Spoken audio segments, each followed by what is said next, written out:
The family of a young man who took his own life at the age of 22 are raising awareness of suicide in young people. Oliver Hare, known as Olly, died just 2 days before his 23rd birthday last February at his home in Worthing. Today his mother Anne spoke about how she hopes some good can come of his death. She's been talking to Killick. It was in spring last year that Chris and Anne's son Olly took his own life. 6 months earlier, he'd received a first in history from University College London. He'd always been successful both there and at school at Christ's Hospital in Horsham.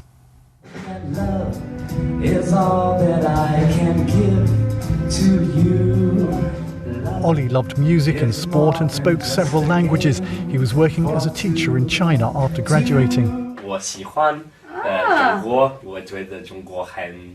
He had no mental health problems until just before he died. He did seem to have everything to live for, and that's why it was such a shock when he died.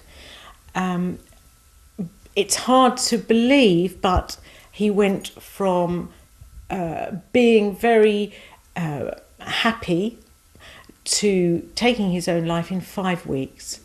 He was at that stage in life where he wasn't really sure about the future, and that made him feel depressed and anxious.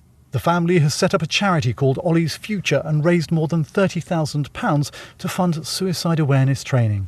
I thought the best thing was to equip people with skills so that they could help anyone who's feeling suicidal, and recognise the signs and not be frightened of mentioning that word suicide. Every case is different, and it's the people that are closest to the ones that are suffering that can best spot the signs that something is really wrong. What to do then when you do spot that something is wrong with a person that you care about? It can be very difficult and daunting, but the safest thing is just to ask really what is going on and to spend time listening to that person. Thanks to Olly's Future, more than 300 people have already been trained, including staff at his former university and school.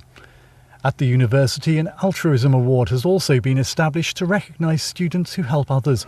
And at Christ's Hospital, where Olly was a drum major, there's now an Oliver Hare Cup for the best musician in the marching band. His family say the fundraising and suicide awareness work will continue to ensure that Olly's caring spirit lives on. Killick, BBC South Today, Worthing. And there's more information about any of the issues raised in Sean's report by visiting the BBC's Action Line page.